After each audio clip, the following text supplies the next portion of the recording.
Welcome to the China MENA podcast. I'm your host, Jonathan Fulton, a non-resident senior fellow at the Atlantic Council and a political scientist at Zayed University in Abu Dhabi, United Arab Emirates. China's emergence as a major actor in the Middle East changes the strategic calculation for a lot of countries with interests in the region. Not long ago, governments and companies operating in the MENA didn't have to give China that much thought. That has changed dramatically over the last decade. And what does Beijing think is a question that frequently comes up, whether you're talking about trade, investment, security, development, or diplomacy. And this is more complex given the tense relations between China and many advanced economies around the world. Joining us today to give us a European perspective on China-MENA relations is Camille Lons. Camille is a research associate at the International Institute for Strategic Studies, or IISS, and has long been based in the Middle East office in Bahrain, although she's currently working from Taipei. She covers political and security developments in the Gulf region with a specific focus on Gulf countries' economic and political relations with Asian powers and the Horn of Africa. Prior to this, she worked for the European Council on Foreign Relations. She has spent a lot of time thinking, writing, and talking about China and the Middle East. Camille, welcome to the show. Thank you for having me. Of course. Couldn't wait to have you join us. So let's start more big picture by looking at the EU-China relations in general. Over the past few years, Europe's had a reevaluation of its approach to the PRC. We've seen this year the 17+1 formulation of the 17 Central and Eastern European countries that worked with China became the 16+1, with Lithuania withdrawing earlier this year. The EU-China summit in April really emphasized how far apart the two have grown in recent years. So tell us, how does Europe see China both within Europe and globally, and what's driving these perceptions? You're right. It's been changing quite rapidly in recent years. The fact that European countries have been looking at China as a challenge increasingly, and we've seen an emerging consensus as well between European countries, which was not the case for quite some time and quite recently, because until recently you had, for example, countries like Germany, who had quite important economic interests in China and so didn't want to harm the relationship with China. France also had a good economic interest in China, but there was also a geopolitical element a little bit where they were trying to develop this idea of European strategic autonomy away from the US. And so China was also part of that picture. And of course, and you mentioned it, but there are also all the other countries that are a bit more on the margins of Europe's economic and political center of gravity, smaller countries in the east of Europe and the south of Europe that also had some of their issues as well with Brussels, and we're looking at China as a way to attract new investments and to broaden a bit their margin of maneuver towards Brussels by having this new partner. And in recent years, we've seen that evolving. There's been a bit of disappointment and frustrations from some of these countries that were hoping to attract Chinese investments. Some of them also, and as you say, the case of Lithuania, have been subject to pressures and sanctions from the Chinese. And so there has been, in recent years, really a growing concern about China's footprint in Europe and what that could mean exactly for European unity. And that has been accelerating really with the COVID crisis, and now with also the context of the Ukrainian crisis. At the moment of COVID, that has been the way Beijing has been handling the situation, also supporting disinformation campaigns in Europe on the pandemic. That has really changed the way Europeans were looking at China as, in terms of its reliability as a crisis actor. But also COVID kind of acted as a wake-up call a little bit for the Europeans in terms of they realized how dependent their supply chains were on China and the kind of vulnerability that could create. And so that has only increased with the Ukraine crisis, where you have that realization that the Europeans are framing a bit this crisis as this idea that Europe and its values, the values of defense, are being threatened by the rise of authoritarian powers, whether it's Russia or China. And there's this idea that globalization and trade links and connectivity don't necessarily bring peace and prosperity, but that they can also become a source of vulnerability, especially for democracies. And so there is what the EU High Representative Josep Borrell called the geopolitical awakening of Europe. And that was towards Russia, but I think it's actually the Ukraine crisis is also having a big impact on the way Europeans look at their relations with China as well. And we've seen the Europeans developing some tools and mechanisms to try to respond to that challenge. Whether it is, some anti-coercion, economic coercion instruments, the Global Gateway Initiative, that is an attempt to respond to China's Belt and Road Initiative. The fact that a number of European countries and the EU as well have published Indo-Pacific strategies.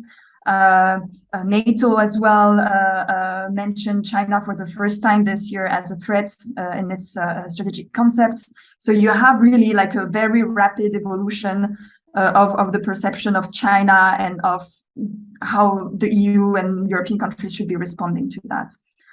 That said, I would just nuance this a bit as well, because there is still this willingness amongst European countries to avoid getting dragged into a US-China confrontation as well. And they have always tried to position themselves a bit as a kind of third party or third position. This at the moment is made a bit harder by the Ukraine crisis, because it has been really reinforcing the transatlantic partnership and NATO. But some countries, and especially France, Emmanuel Macron was really attached to this idea of strategic autonomy of the Europeans, and this idea that even if the relationship with the US is better under Biden's administration, you never know what can happen after. And there is still this trauma a little bit of the Trump administration that has been a bit of a wake-up call for European countries on this idea that the Europeans need to define really what their interests are and protect their strategic interests themselves as well, with that trying not to get caught between a rock and a hard place when it comes to the US-China rivalry. Sure, that's a fantastic overview.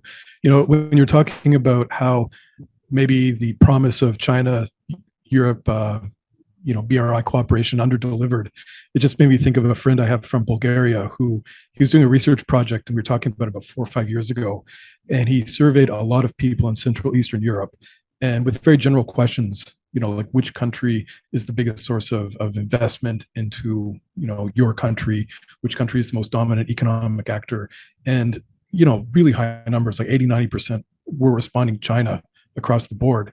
And then he showed them the actual data, and it was almost all EU. And China was a very minor actor. And I think people were really projecting a lot of, maybe as media accounts or hopes of, these ideas of Chinese largesse were going to be transformative. But, like you're describing, I think what we've seen is it's much more nuanced and complex. Yeah, absolutely. Yeah. It's the same issue that we have in the MENA region as well. But well, that's exactly where I'm going now, because just looking specifically at China and the Middle East, obviously this is a region that's quite consequential for the EU. So how does China's growing presence in the region affect the EU's interest? Does it change the landscape? And, are people in Europe thinking of China's presence as a threat or an opportunity, or something in between the two?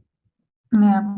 I mean, the MENA region is super important for the EU, and that's why also the Europeans are a bit careful of defining their interests independently from the US, because the US has its own set of interests in the MENA region, China as well, but both China and the US are quite far away from what's happening in the MENA region, and so any political instability, any crisis in the MENA region has direct impacts on European countries, It has also the whole issue about migration coming from the region, or refugee flows coming from the region, has been a big element in internal politics in Europe, especially with the rise of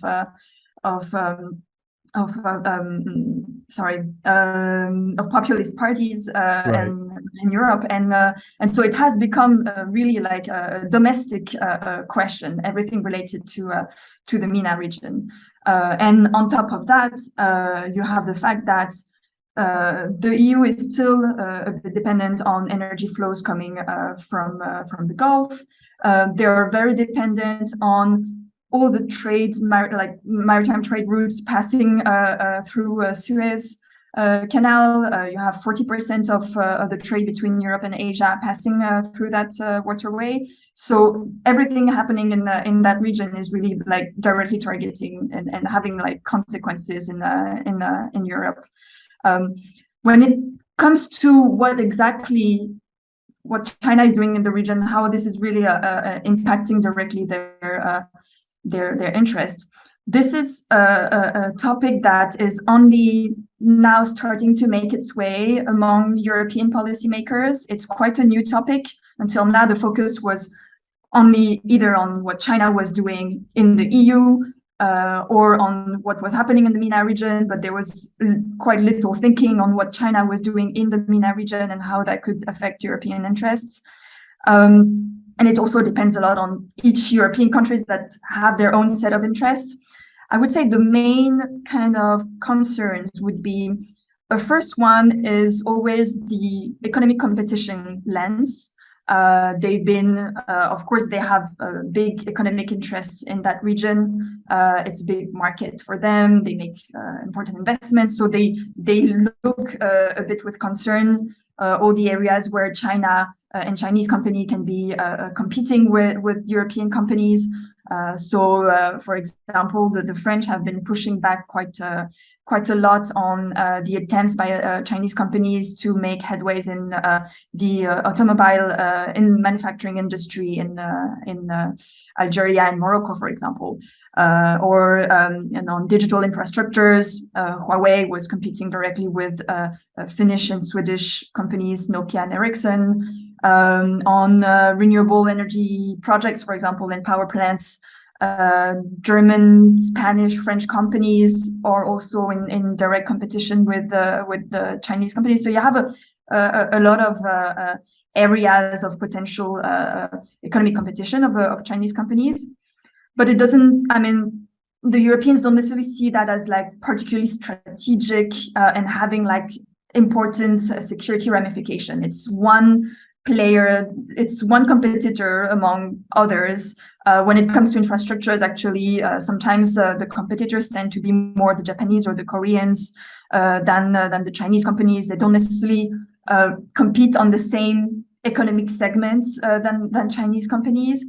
So I wouldn't say that's one element, but I wouldn't say it's a very important one. Another element where the Europeans start looking at Chinese influence with a bit more concerns is more on China's role as a provider of development finance and development aid in a number of these countries, because the Europeans are the biggest providers of humanitarian and development aid to that region. It's a very big part of their neighborhood policy. It's a big part of also stabilizing the region to make sure that to avoid any spillover effects on their own security. So it's very important. And so they look with a bit of concern Chinese development finance that doesn't always align with the kind of standards that they have in terms of especially governance or human rights issues, or even in terms of, I would say, environmental standards. So this is something where they look a bit with concern what China is doing, because they fear that this is kind of eroding a little bit the influence they could have in trying to condition the aid they were providing to the region for reforms, economic reforms or governance reforms. And of course, if China is providing this some development support without this type of conditions, it's making it harder to have this kind of negotiations. So there is a bit of that questioning around how this is eroding their margin of maneuver when it comes to influencing a bit the development of the region. Then I would say there is the defense and security sector kind of area where this is more, I would say, the US is the one that has been like really pushing this idea that we need to be more careful about what China is doing in the region, what security ramifications there could be. The Europeans are a bit less concerned than the US on these kind of issues, but they start watching what's happening. They watch, especially China's presence around the Suez Canal, all the developments and investments in infrastructures and industrial parks that have been made around that area, because that's a very important area for the Europeans. The French, for example, have a base in Djibouti and in the UAE, so they've been looking quite closely at what the Chinese base in Djibouti was about, and when there was the rumor maybe of a logistical facility in the UAE, they've been also looking quite closely what that could be. So, but again, they're a bit skeptical in terms of what that could, like how that could really impact their interest directly. They don't really believe, on the contrary of the US, that China is interested or even able to weaponize this kind of presence or influence to try to I don't know, to weaponize it against European interest. The thing is that the Chinese themselves need that freedom of navigation around the Suez Canal in that area. So it's not in the interest of China to disrupt this in any way. And the Europeans are actually probably more concerned, not really about China, but at the US reaction, and on, like, in case of like a US-China escalation, like how that could ultimately impact their interest and the freedom of navigation in that area, and access to important facilities or infrastructures. So that's the European position. And I would add a last point that people don't usually discuss too much, but it's less about what the impact on the Middle East could be, but more about how China's influence in the Middle East can translate into the Indo-Pacific theater or on international forums, like how China can leverage its influence towards Middle Eastern countries to get support on international on the international stage. We've seen that already.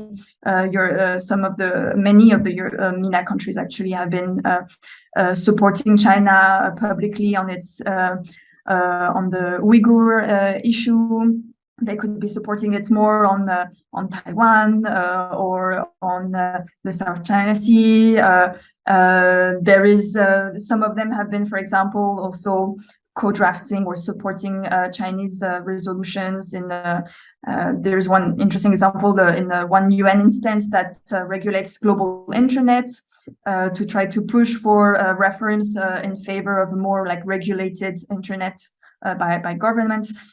So there are these areas, and when it comes to the Indo-Pacific, we see it today with the crisis in Ukraine. But there is this question of how like where would MENA countries stand in case of like a full-on escalation, and how that would impact European interest in the Indo-Pacific.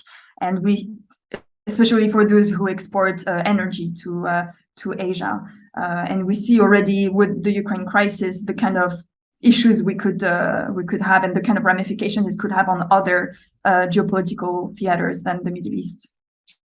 Okay, so yeah, the part that I thought that was interesting is when you're talking about the developmental challenge, and also how you see a lot of Middle East countries cooperating with China in multilateral forums.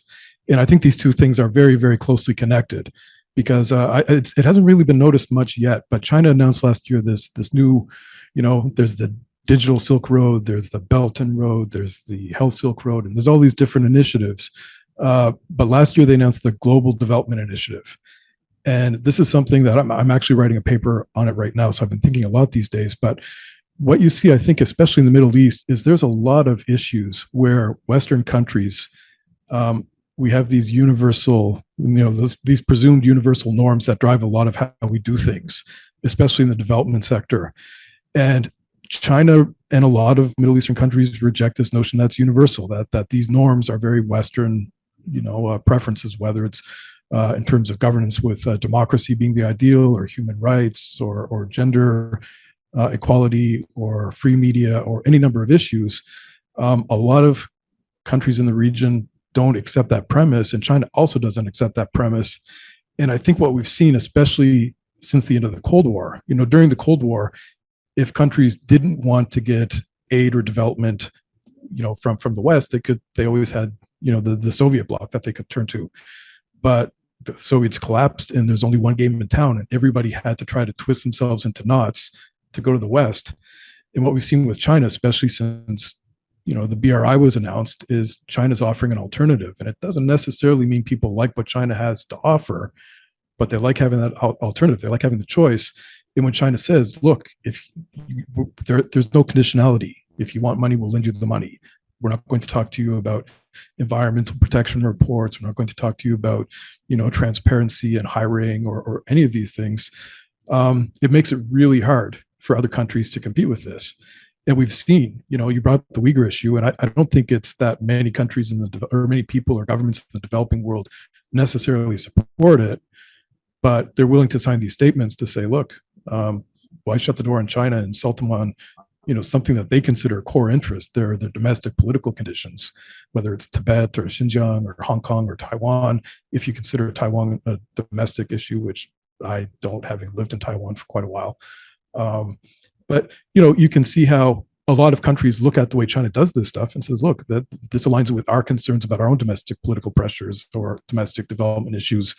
And I think it makes it a much more challenging environment, for, Western agencies to try to convince people that, no, you should do it our way, because our way is, it's better for you.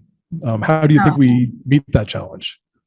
I completely agree with you. And actually, I'm currently writing a paper with one of my colleagues on Gulf aid as well to the region.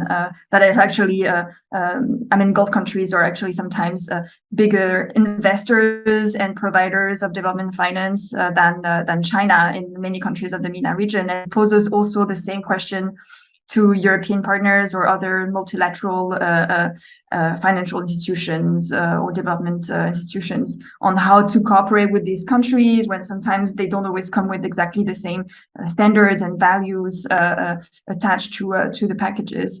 I think that the key for the Europeans when it comes to competing with China or addressing the question of China in the region is also working on the counter narrative that they offer to the BRI, because at the end of the day, it's also a question of narratives, and a lot of the relationship between the Europeans and MENA countries is marked by a history of colonial relations, especially for countries like France or the UK, and so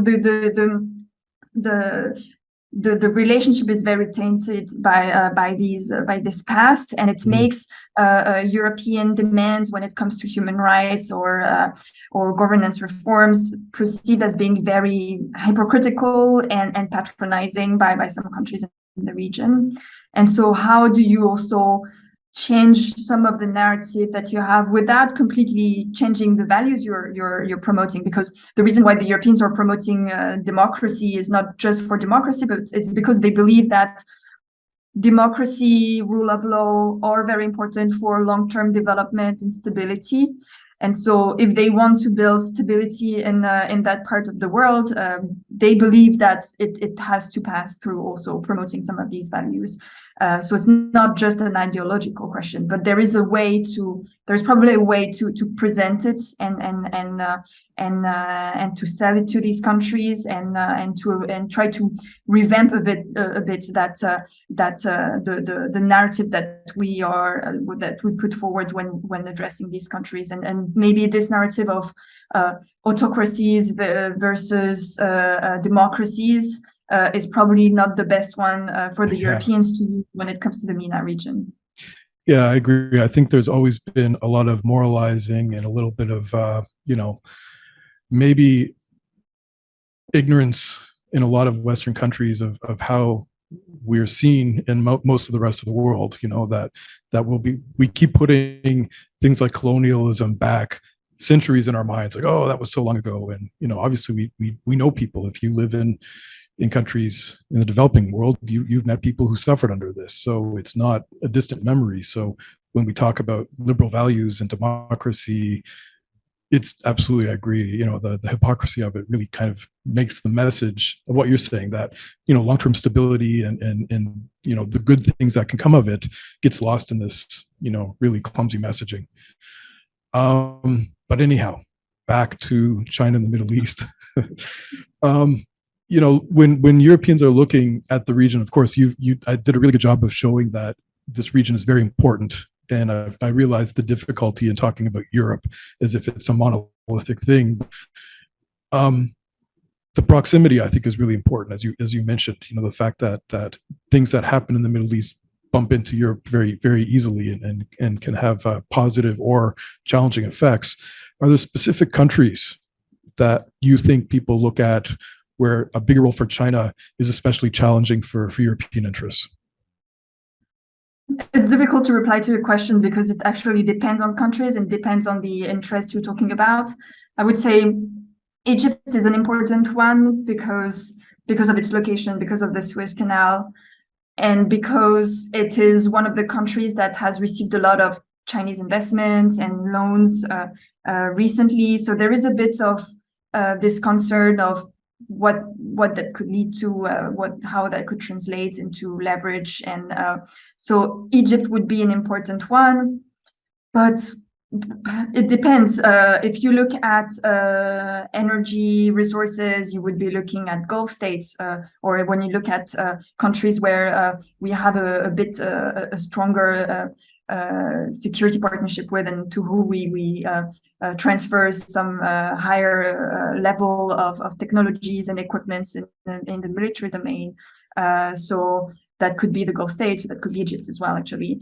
When it comes to this question I was talking about the development and long-term impact on stability and in some of these countries, the North African ones are important, but the Chinese footprint is actually quite limited. So the risk when it comes to Maghreb countries is more limited. So yeah, it depends on what you expect, what you're looking at. There is the question of the type of leverage China has in Iran, and how in the context of the negotiations of the nuclear deal. Actually, for now, it's been relatively more of a positive impact because it is also with the support of China and potential Chinese investments that we manage also to convince Iran to join the deal in the first instance, and potentially the Chinese can play again this role in the current negotiations. But again, what does that mean when a country like China has a quite important influence in a country like Iran that is quite isolated because of the current situation? That could be also an important country to look at. So Turkey is an important one as well, of course, for the Europeans because of its status as a NATO power, because of its location. So that's also and we see now with the crisis in Ukraine, how Turkey is using its NATO membership as a point of pressure as well on European countries, and playing a bit of an ambiguous role. So in the case of, again, escalation with China, Turkey would be an interesting player to look at for the Europeans. So that's perfect, because other than Turkey, I think you inadvertently hit all the points that I was going to bring up myself, because something I think a lot of people don't look at with China in the region, I think, is this hierarchy of interest that China has. They use this approach, the comprehensive strategic partnerships, or at the top level, and then strategic partnerships the next level down. And different countries get different designations. And you mentioned Algeria, Egypt, the Gulf states, which I'm taking as Saudi and the UAE, and Iran. And those are the 5 countries that China's designated at that top level. And that's where its interests are the most multifaceted and deepest, and where you see the most Chinese people, and where they're just in general doing the most stuff, right? Where they're doing more trade and more contracting.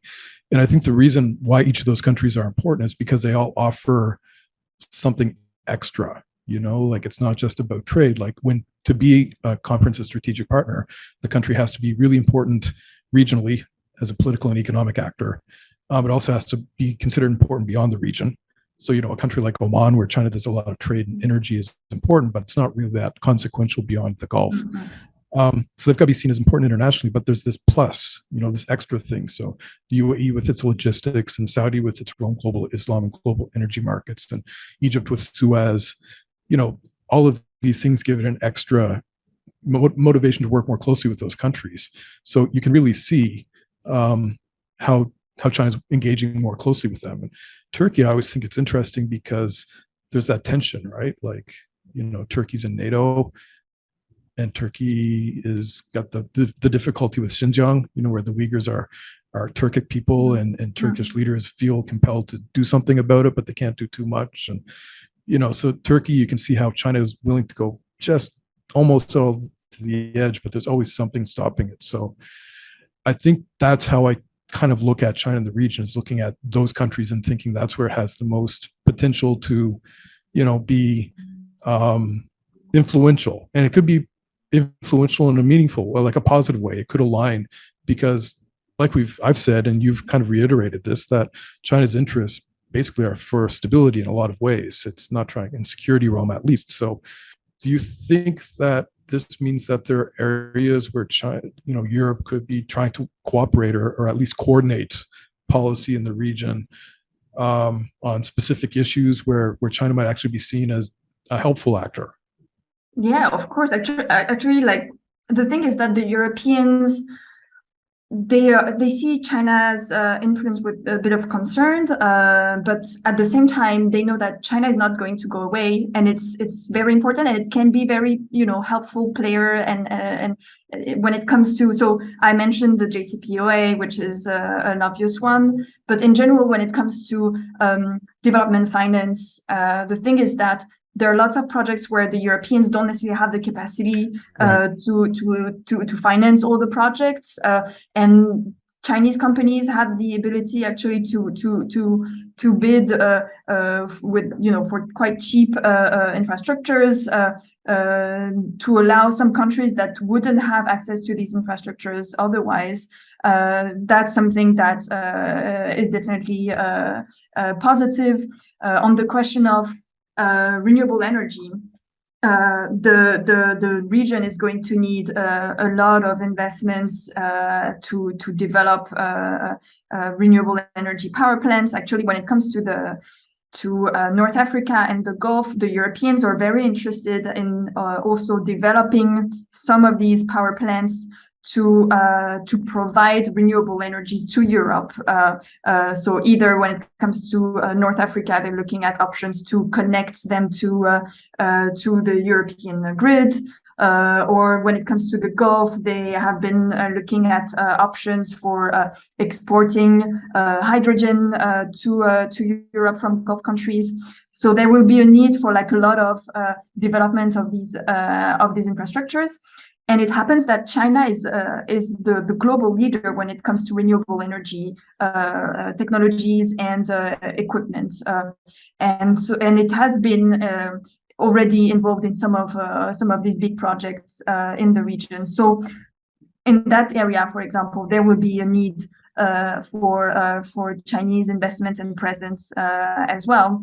There is when it comes to also the fact that China is lending to a lot of these countries. The Europeans have been trying to engage with the Chinese on debt restructuring, for example, with the Paris Club, or more generally when it comes to development aid, trying to like nudge China into aligning a bit more with some of the European standards. And it is something that is possible. I mean, there's been a bit of a debate in Europe on this, because some believe that this is a very naive approach and that it's actually helping China to get access to this region with the support of European money, because sometimes it's supported by European funding as well, without really making Beijing more cooperative on these issues. But it's still something where like there is a lot of space to try to engage more with China on these issues, because China is just not going anywhere on this. So you need to engage with that interlocutor as well. Yeah, you made a great point, and I think one of the things that's missing in a lot of the ways people talk about these Chinese initiatives, like the Belt and Road, started. China was sitting on something like $3 trillion worth of foreign reserves, like a decade ago, and around the same time, I think the Asian Development Bank issued this report saying Asia was in need of something like $8 trillion worth of investment, infrastructure investment, and the ADB didn't have the capital to address that, and the IMF didn't, and the World Bank didn't. And especially in the World Bank and the IMF, there was a perception they weren't very good at that stuff anymore. And then you look at China and how it transformed itself over the past 40 years, how it did solve a lot of development issues. I think you're right. There's definitely something, some lessons to be learned there. And in this, I think there's probably a little room for coordination. How you politically, I think the stuff gets very complicated, but I think, in terms of what makes China an attractive partner, it's stuff like that. I think when people in the Middle East, these underdeveloped countries that have been trying, through Washington consensus prescriptions for decades, and then China comes in and says, look, we got this thing called the Belt and Road, and, here's a picture of pick a random city from 1975, and here it is today. Wouldn't you like to figure out how they did that, right? So I agree. I think especially on the development index, the development front, this is an area where there should be a little more coordination or cooperation. I guess the last thing, it's, I guess, early September. Everybody's still wondering. I'm not wondering. I don't think it's going to happen, but people have been saying Xi Jinping is supposed to be at any day now. They've been saying this for weeks. I'm putting my money on December. I'm saying this publicly here. There's no way he's going to be here anytime soon for my money, but I could be wrong. But a lot of this seems to be in reaction to President Biden's visit to Saudi last month. And of course, the role of the U.S., I think, is the elephant in the room with all of this, right? There's always the speculation that the U.S. is transitioning, its role in the Middle East is transitioning from this dominant one it's played since Desert Storm to a less U.S.-centered region, which I think is maybe overstated the way it's being described, but I think there's a lot of truth to it, that the U.S. is considering a different role for the region. Its interests here aren't what they were 30 years ago. And I think there's a recognition that it has to maybe right-size where the Middle East is in its foreign policy. Obviously, the Indo-Pacific has been called the priority theater. Does this idea of the U.S. maybe being less dominant in the Middle East inform, you mentioned earlier, EU's strategic autonomy and need to play a more independent role? Does this inform Europe's thinking about the Middle East and how China features in it? I mean, first, to reply to the point on Xi Jinping visit, I hate making predictions, but I'm quite skeptical about the reports that were saying he would visit anytime soon, because really he's quite busy in China right now with all of the issues happening internally, and I think that the priority right now is about the Congress. Exactly. So I may be missing something, and maybe actually tomorrow we'll announce that he is in Saudi visiting. I don't know, but I have the impression, and actually the paper that mentioned that I think said that it was a Saudi source, and I have the impression that the Saudis have a lot of they have a good interest in spreading these kind of rumors, and that's a way of sort of sending messages to the US. That's the same when a Saudi source said that maybe the Saudi could be selling oil for yuan. I mean, again, I'm not saying it won't happen at all, but there is also an incentive from the Middle East side to inflate a little bit that kind of rumors because it's part of their own political agenda as well. But, to interrupt here and jump in with a point, when the $400 billion Iran deal, exactly, was announced in the New York Times, completely, ignoring what Chinese, development lending or investment have been trending for the past several years before that. But the same thing, all of these stories came from a leak, from an Iranian leak. Could it be that maybe somebody in Iran had something to gain from this story getting the kind of traction it got? I think you're right. I think the Saudi story was maybe trying to serve a different purpose. Discuss that with Chinese experts or people who look really from the China's perspective. They are all they laugh at me when I speak about like a Xi Jinping visit to Saudi. Like, why would he go to Saudi right now? But again, we'll see. The future will say. Well, they're supposed to have this summit in December, so he's not going to make 2 trips to Saudi within a couple of months, right? That's why I say I think he'll be here in December. Well, we'll see. We can make some predictions and see who wins. But sure. No, to come back to your point on to your question about U.S. engagement in the region and how the Europeans are looking at that, that's definitely encouraging the Europeans to try to strengthen a bit their security, or more like having a more geopolitical approach to the region. But again, they're trying, especially when it comes to the US-China rivalry, they are trying to use that as also a kind of narrative they can sell to Middle Eastern countries, saying, listen, we can be also a third option. Sure. And you don't necessarily have to choose between the two. And so they always position themselves in that kind of like third position.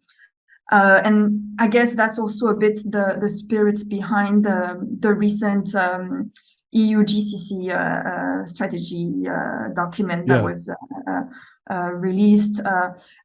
Although I think it's still a very timid, document, and I think that overall most European countries are not ready to really have like a very strong geopolitical approach to the region. The only one that has been quite proactive recently was France, with the leadership of Macron. Like I think he was the only Western leader going to the Baghdad summit last year.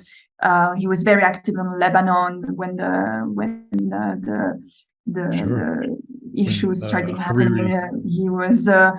I think it was the first, Western leader also to start meeting again with Mohammed bin Salman last year, and again, like being very active this year, inviting him in Paris. So very active here in Abu Dhabi as well. Exactly. Yeah, exactly. So he's been trying to again defend a European or French, but he says it's European posture in the Middle East that is a bit distinct from the American one. But apart from France, most European countries are not ready to really increase their presence in the Middle East right now. They're completely absorbed by the Ukraine crisis. Germany has always been quite reluctant to be like a strong geopolitical player. And right now it is starting to awake on that front, but really absorbed by its eastern side. So I don't think that we're going to see major changes from the European side when it comes to really their implication in the Middle East. But it's something that it's in the making, and at least there is a growing thinking as well in terms of how the Middle East, I hear more in the discussions how they're tying the Middle East also to the Indo-Pacific, and like they see that a lot of the issues happening, and it was the same for the Ukraine crisis, things happening in other geopolitical theaters have ramifications or can be linked to other regions. And so today with the Ukraine crisis, we see that the fact that Gulf countries are not necessarily ready to step in to support the Western point of view on this issue is having, concrete repercussions on our interests. And so there is this thinking of trying to link a bit more the different regions between themselves, and so link the Middle East a bit more with what's happening in the Indo-Pacific and what could be the repercussions for us as well. Yeah, I think that's right. I think, the geopolitical muscle has gotten a little flabby for a lot of countries over the past 20 or 30 years, but I think we've all come to the realization we have to start thinking a lot more about world politics and less about, this globalization framework we've used and more about, how geopolitics affects us. Camille, this has been really fun. Very fascinating stuff. Before I sign off, is there anything that you're working on that you'd like to tell us about, or anything that IISS has got in pipelines that's interesting? Absolutely. For those who are listening to the podcast and who are interested in China and what China is doing and the kind of reach it has, I really recommend you to check the IISS China Connect project that was just released. It's basically an online interactive tool that represents all Chinese connectivity related infrastructures and investments outside of China in up to 173 countries. It's very useful. It's very interactive. You can get information about each of the projects. You can explore their evolution over the past 2 decades. You can also draw correlations between these projects and the recipient countries' digital penetration, for example, or sovereign debt stock or other governance measures. There will be also, of course, essays and analysis that will be published on this website to help make sense of that data.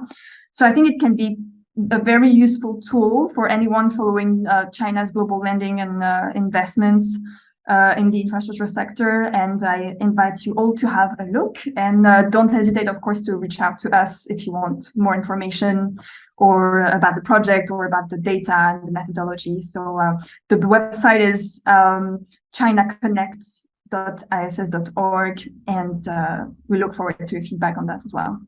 Cool. I actually was playing with a little bit today before we went on the show, and it is a very fun map. We'll put a link to that in the show page. We'll also put a link to some of your excellent articles that you've written over the years. There was a great one on the Digital Silk Road Initiative that you co-authored with a bunch of people at IISS that was really, really good. There's one that you did for the ECFR a couple of years ago that I also thought was excellent. You had some very good co-authors on that one. Exactly. But yeah, we'll put links on to all that stuff on our show. Camille, thanks so much for doing this. Thank you so much. Look forward to seeing you. Say hi to Taiwan for me. I missed it. To our audience, thank you for joining us. Follow us on social media, subscribe, review, and rate us on iTunes, Spotify, Stitcher, or wherever you get your podcasts. See you next episode. Thank you.